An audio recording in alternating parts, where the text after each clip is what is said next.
இன்றே டவுன்லோட் செய்து உங்கள் ஃபேவரட் ஷோக்களை என்ஜாய் பண்ணுங்க. சென்னையில நீ பெரிய பிசினஸ் மேன், இந்த உலகம் முழுக்க பிசினஸ் பண்றவன். என்ன தூக்கி போட்டுட்டு போக உனக்கு எவ்வளவு நேரம் ஆகும்? ஆனா நீ அப்படி எதுவுமே செய்யல.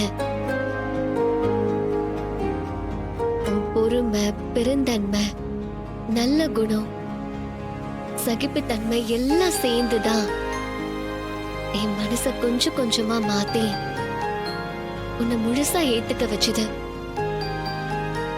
நீ இல்லனா நான் இல்லங்கிற முடிவுக்கே வந்துட்டேன். என்ன பாக்குற? இதெல்லாம் இப்ப எதுக்கு சொல்றேன்னு நினைக்கிறியா? நான் செஞ்ச தப்பெல்லாம் நினைச்சு பார்த்தா இனிமே உன் கூட சண்டை சச்சரவு இல்லாம உனக்கு உதவியா காலம் முழுக்க வாழணுங்கிற எண்ணம் வரும். உன்னை எவ்வளவு சந்தோஷமா வச்சுக்க முடியுமோ அவ்வளவு சந்தோஷமா வச்சுப்பேன். என்னால உன் வாழ்க்கையில எந்த பிரச்சனையும் வரக்கூடாது, அதுல நான் உறுதியா இருக்கேன்.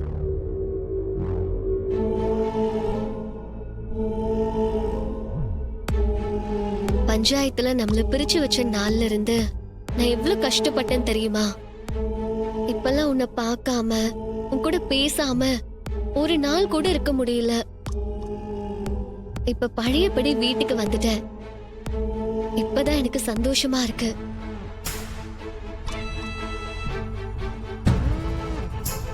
போட்டோலயே நீ குழந்தை மாதிரி இருக்க.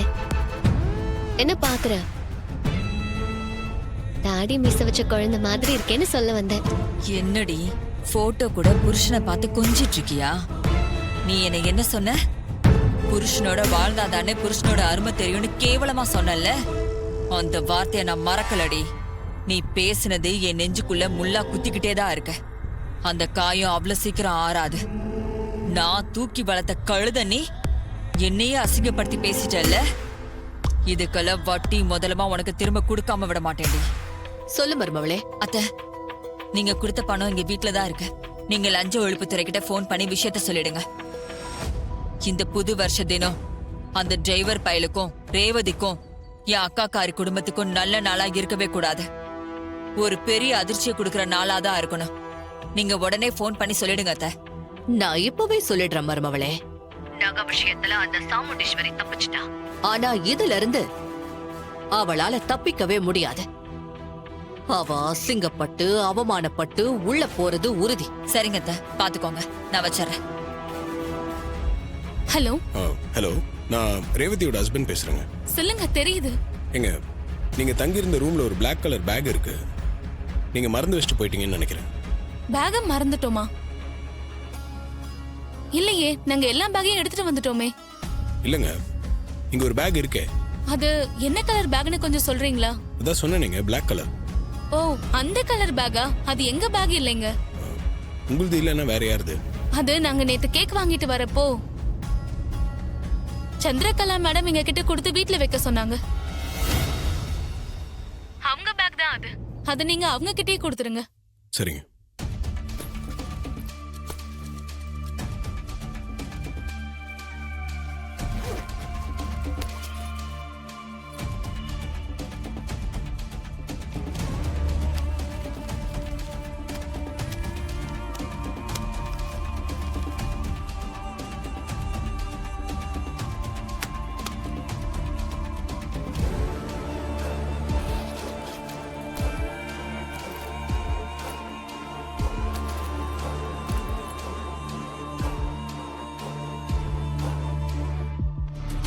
என்ன விஷயம்?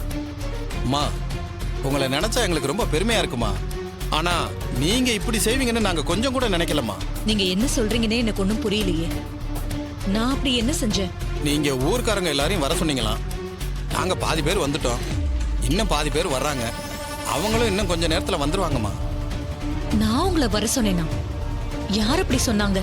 நீங்க தான் புது வருஷம் பிறந்திருக்கிறதுனால ஊர் ஜனங்க எல்லாருக்கும் அன்பளிப்பா 10,000 ரூபாய் கொடுக்கறதா சொன்னீங்களாம். உங்க சின்ன மாப்பிள்ள தான் இந்த விஷயத்தை எங்ககிட்ட வந்து சொன்னாரு. அதான் வந்திருக்கோமா.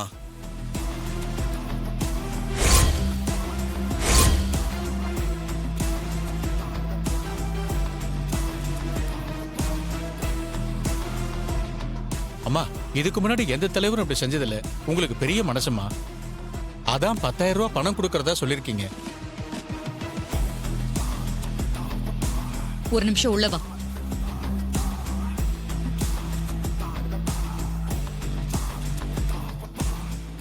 அக்கா எதுக்கு இவனை உள்ள கூட்டிட்டு போறா? இவன் எதுக்கு ஊர் ஜனங்க எல்லாருக்கும் 10,000 ரூபாய் பணம் கொடுக்கறதா சொல்லியிருக்கான்? ஆளுக்கு 10,000 ரூபானா அவ்வளவு காசுக்கு எங்க போறது? இவன் ஏதோ பிளான் பண்றான். அது என்னவா இருக்கும்? டேய், என்ன இதெல்லாம்? நான் எங்க பணம் தரேன்னு சொன்னேன்?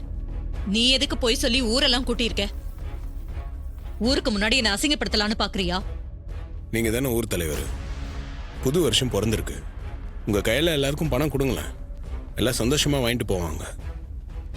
வாங்கின எல்லாரும் உங்களுக்கு விசுவாசமா இருப்பாங்க. என்ன நீ பாட்டுக்கு இவங்களையெல்லாம் வர சொல்லிருக்க? என்கிட்ட இப்ப இவங்களுக்கு கொடுக்கற அளவுக்கு பணம் இல்ல. தேவையில்லாம என்ன பிரச்சனையில மாட்டி விட பாக்குறியா? பணம்லாம் இருக்கத்த, அதை பத்தி கவலைப்படாதீங்க. பணம் இருக்கா? எங்க இருக்கு? இருக்கு, நீங்க போங்க, நான் எடுத்துட்டு வரேன். இந்த பேக் இவன் கிட்ட எப்படி கிடைச்சது? இது ரேவதி ஃப்ரெண்ட்ஸுங்க கிட்ட நான் கொடுத்த பேக் ஆச்சே. இதுல பணம் இருக்கு மாமா, எல்லாருக்கும் பிரிச்சு கொடுத்துருங்க. இவ்ளோ பணம் உனக்கு எது? அதில் நான் அப்புறமா சொல்றேன். எல்லாரும் வெயிட் பண்றாங்க. முதல்ல நீங்க பணத்தை கொடுங்க.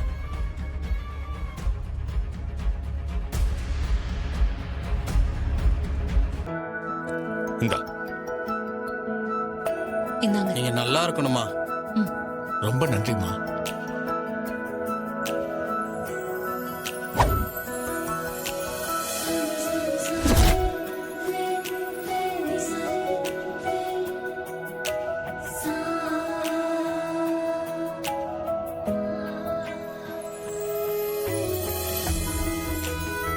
அம்மா, நீங்க லேடிஸ்க்காக எவ்வளவோ உதவி பண்றீங்க. இப்ப பணமும் கொடுக்கறீங்க. இந்த பணத்தை வச்சு இந்த வருஷம் பொங்கலை நாங்க சிறப்பா கொண்டாடுவோமா. நீங்க நல்லா இருக்கணுமா. வரேம்மா. டேய், இப்ப சொல்லு, உனக்கு ஏது இந்த பணம்? அது என் பணம் இல்ல, சிவனாண்டியோட பணம். சந்திரா, என்ன நடக்குது இங்க? அக்கா அக்கா எனக்கு இதுக்கு எந்த சம்பந்தமும் இல்லக்கா. இப்போ ஆச்சு நான் சொன்னது உண்மை நம்புறீங்களா? அந்த சிவனாண்டி தான் உங்களை மாட்டி வர்றதுக்காக இதெல்லாம் பண்ணியிருக்காரு. அவன் எப்படி வீட்டுக்குள்ள வந்து இதை வச்சிருக்க முடியும்? எனிவே, சிசிடிவி கேமராவை செக் பண்ண தெரிஞ்சிட போகுது. அவரு நேரடியா வந்து இங்க பணத்தை வைக்கல. பின்ன எப்படி வச்சான்? ஒரு ஆள் மூலமா தான் இங்க வச்சிருக்காரு. ஆள் மூலமாவா? யார் அந்த ஆளு? வேற யாரு? உங்க தங்கச்சி தான்.